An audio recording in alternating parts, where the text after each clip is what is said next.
नमस्ते। मैं प्रोफेसर शिरीष कुलकर्णी बड़ौदा की महाराजा सयाजीराव यूनिवर्सिटी में प्राध्यापक रहा और बाद में सरदार पटेल यूनिवर्सिटी का कुलपति रहा। आज फिर से समाचार जरा हटके। पहला समाचार लेते हैं मॉरिशस का। हम सब जानते हैं कि वहाँ के प्राइम मिनिस्टर ने भारत की अवमानना चाइना के कहने पर किया, ऐसा कहा जा रहा था। इसलिए तुरंत ही मॉरिशस को देखने के बजाय हम भारत के ही एक टापू के ऊपर प्रवासी जाने लगे और मॉरिशस का बिजनेस चौपट हो गया, क्योंकि टूरिज्म के आधार पर ही मॉरिशस चलता है। लेकिन मॉरिशस भूल गया कि सबसे ज़्यादा जो प्रवासी आते हैं वो भारत से आते थे, उन्होंने बंद कर दिया। तब जाकर मॉरिशस के प्राइम मिनिस्टर की अकल ठिकाने पर आई और उन्होंने फिर अपने प्राइम मिनिस्टर नरेंद्र भाई को बुलाया और वो वहाँ जाकर आए। लेकिन अभी जो मैं बात करने जा रहा हूँ वो थोड़ी अलग है।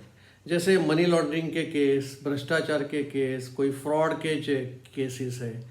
इन विषयों में दो देशों में समझौता हो, ये इसलिए कि कई बार ऐसा कहा गया है कि मॉरिशस रास्ते से ही मनी लॉन्ड्रिंग होता था, क्योंकि वहाँ पर रेट ऑफ टैक्सेस कम है, इसलिए पैसा वहाँ जाता होता और फिर वहाँ से जहाँ भेजना है वहाँ भेजा जाता था। तो इस प्रकार का मॉरिशस का जो टैक्स का कानून है, उस टैक्स के कानून की वजह से भारत को काफ़ी नुकसान होता था। इसीलिए हमारे ईडी और फाइनेंशियल क्राइम कमेटी, उनके सदस्यों ने मिलकर मॉरिशस के साथ एमओयू किया कि भाई हम इन चीज़ों का ध्यान रखेंगे, हम एक दूसरे की सहायता करेंगे, जिसकी वजह से ये मनी लॉन्ड्रिंग, फ्रॉड, ऐसे फाइनेंशियल क्राइम्स को कम किया जा सकता है। आगे बढ़ते, आप शायद HCL, ये आईटी कंपनी है और काफ़ी प्रख्यात है। जैसे इन्फोसिस है, विप्रो है, टाटा कंसल्टेंसी है, ऐसे कई में HCL एक आती है। वो नादार फैमिली की है। लेकिन नादार फैमिली यानी जो उनके प्रमुख व्यक्ति है, उन्होंने अपनी बेटी रोशनी नादार, लेकिन अभी उनका सरनेम हो गया मल्होत्रा, तो रोशनी मल्होत्रा को, वैसे HCL में उनका स्टेक था, लेकिन जैसे पिताजी ने 47% तक का स्टेक उन्होंने अपनी बेटी को दे दिया। इसलिए ब्लूमबर्ग की रिपोर्ट के आधार पर अब ये रोशनी नादार मल्होत्रा अब नंबर 1 की आईटी कंपनी में आ गई है। यानी HCL नहीं, लेकिन जो मेंबर है, प्रमोटर है, उस प्रमोटर्स में वो सबसे आगे आई है। वैसे यह भी देख सकते, रिचेस्ट फैमिली ऑफ इंडिया, उसमें हम जानते हैं कि भाई मुकेश अंबानी जी सबसे आगे है, पहले नंबर पर है। वो $88 बिलियन के मालिक है, यानी उनकी जो कुछ संपत्ति है, कुछ कंपनियां है, शेयर्स है, वगैरह वगैरह। 2 नंबर पर आते हैं गौतम अदानी जी, उनके पास $69 बिलियन की संपत्ति है, इसलिए वो दूसरे नंबर पर है। अब तीसरे नंबर पर आ गई रोशनी नादार मल्होत्रा, ये इनका आ गया $36 बिलियन का। चौथा नंबर आता है शाहपुर मिस्त्री, $35 बिलियन की संपत्ति, और सावित्री जिंदाल, उनका भी करीब करीब $30 बिलियन की संपत्ति उनके पास है।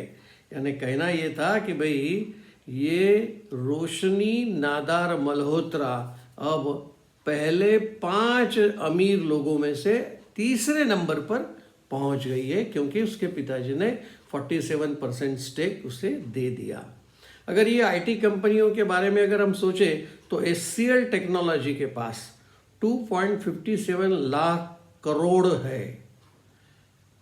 अगर 2 नंबर पर देखें तो विप्रो का 2.17 लाख करोड़, जिसमें असीम प्रेमजी उसके मालिक है, हम ये जानते हैं विप्रो के बारे में। फिर LTI माइंड ट्री, उसका 96 करोड़ नहीं कहना चाहिए ऐसा, 96,000 करोड़ L&T की कंपनी है। फिर इन्फोसिस का नंबर आता है 91,000 करोड़ रुपीस की संपत्ति इस कंपनी के पास है। आगे अगर बढ़ते तो टेक महिंद्रा 51,000 करोड़ की संपत्ति इनके पास है या व्यापार है। तो इस प्रकार से रोशनी इन कंपनियों में, आईटी कंपनियों पर नंबर 1 पर पहुंच गई, क्योंकि उसके पिताजी ने उन्हें आशीर्वाद दिया। आगे बढ़ते, शायद आप लोग ये एडवर्टाइजमेंट टीवी पर देखते होंगे, अगर लंदन जाना है तो भिकाजी खाओ, ऐसा अमिताभ बच्चन जी उस एडवर्टाइजमेंट में कहते हैं। भिकाजी खाओ और लंदन जाओ, इस प्रकार की एक जाहिरात आती है। यानी ये जो फूड्स वाले कंपनी है, जैसे सबसे बड़ी कंपनी अगर कोई है तो वो हल्दीराम। हल्दीराम भारत की नमकीन बनाने वाली या स्वीट्स, मिठाई भी, तो ये सब मिलकर उनकी तो एक मिठाई बहुत फेमस है, जैसे ऑरेंज में से संतरे की मिठाई। काफ़ी दिन वो टिकती नहीं है, बहुत कम समय में ख़राब हो जाती है, 2-3 दिन में उसको खाना पड़ता है। तो इस प्रकार का ये जो हल्दीराम का बिजनेस जो है साल का, वो सबसे हाईएस्ट है। 4,551 करोड़ रुपए का बिजनेस है उसका। 2 नंबर पर जो मैंने अभी अमिताभ बच्चन जी का कहा था कि बीकाजी फूड, उनका बिजनेस है 2,329 करोड़, यानी सेकंड नंबर पर आते हैं।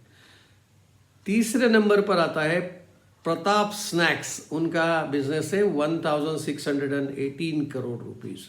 और शायद हम जानते हैं गुजरात में से गोपाल फूड्स, गोपाल स्नैक्स, वो 1,400 करोड़ रुपए का उनका बिजनेस है।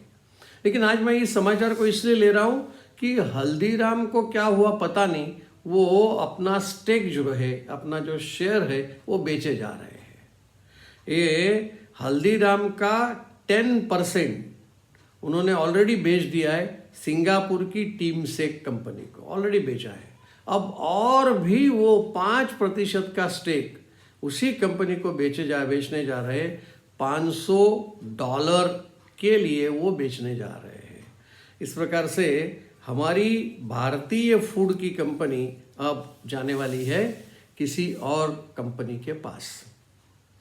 आगे बढ़ते, शायद आज बहुत ही चर्चा में चल रहा जो सिनेमा है वो है छावा। कई किस्से चल रहे, बहुत चर्चा टीवी पर, रेडियो पर, न्यूज़पेपर पर हम रोज पढ़ते हैं।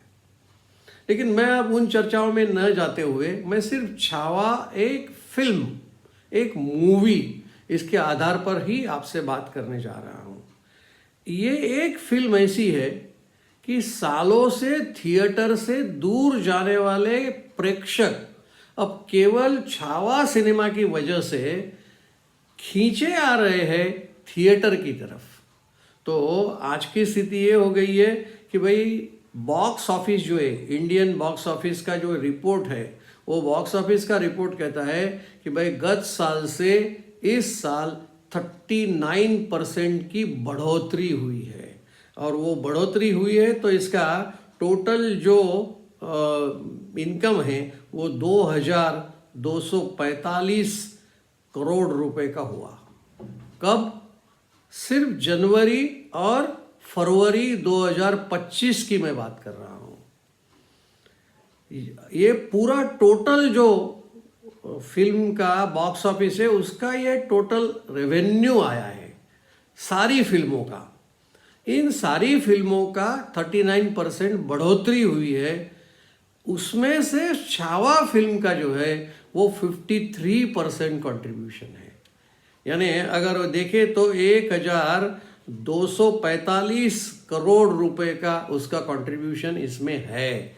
यानी छावा की वजह से एक तो प्रेक्षक भी खींचे आए थिएटर की तरफ और उसका रेवेन्यू भी बढ़ गया।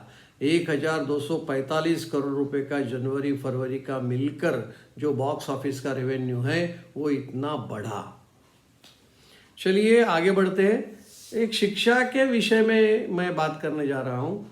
हमारे यहाँ Vellore institute of technology, short में इसको VIT ऐसा कहते हैं, ये एक QS वर्ल्ड रैंकिंग का इंस्टीट्यूशन है बाय सब्जेक्ट्स। तो उन्होंने 2025 का जो रिपोर्ट दिया है, उस रिपोर्ट में उन्होंने कहा कि इसके 14 सब्जेक्ट में ये बहुत आगे आया है वेल्लोर इंस्टीट्यूट ऑफ टेक्नोलॉजी का। तो इनका रैंकिंग जो 212 था विश्व में, वो अभी बढ़कर 142 तक आ गया है। यानी उन्होंने प्रगति काफ़ी की, ऐसा इसके आधार पर देखने को मिल रहा है। आगे बढ़ते, देशों के, विश्व के सारे देशों की राजधानी ज़्यादा प्रदूषित है, ऐसे एक है एंजोमेना, यानी वो 4 देश की राजधानी है। और दूसरा नंबर आता है दिल्ली का, भारत की राजधानी। इसमें 90 माइक्रोग्राम से भी ज़्यादा प्रदूषण हमें मिलता है। जैसे अगर ये 4 देश का हम देखें तो 91.8 माइक्रोग्राम उनका है, और दिल्ली जो है वो सिर्फ छोटा सा 91.6 माइक्रोग्राम का प्रदूषण है। यानी वैसे कहा जाए तो ये तो बहुत छोटा सा देश है, लेकिन हमारा दिल्ली भारत का इतने बड़े देश का जो है उसका प्रदूषित राजधानी, कैपिटल सिटी NCR, तो उसका प्रदूषित होना ठीक नहीं है। बाकी सारे राजधानी में देखा जाए तो बांग्लादेश की राजधानी ढाका, उसका 78 माइक्रोग्राम से, इस्लामाबाद का 52.4 माइक्रोग्राम से, और काठमांडू का 45.1 माइक्रोग्राम से इतना है। तो इस प्रकार से प्रदूषित राजधानियाँ कुछ देशों के और भी है, लेकिन सारे देशों की यादी करने से सबसे गंभीर जो विषय है वो है दिल्ली का। दिल्ली भारत की राजधानी बहुत ज़्यादा प्रदूषित, अभी तक जब भी कहा जाता था ना तो सबसे ज़्यादा प्रदूषित दिल्ली, सबसे ज़्यादा दिल्ली प्रदूषित। लेकिन ये जो सर्वे आया है, उस सर्वे ने कहा है कि 4 देश का जो राजधानी है उसका 138 देशों में से पहला नंबर आता है प्रदूषित शहरों का। बस इसी के साथ मैं अपनी वाणी को विराम देता हूँ। आभार, नमस्ते।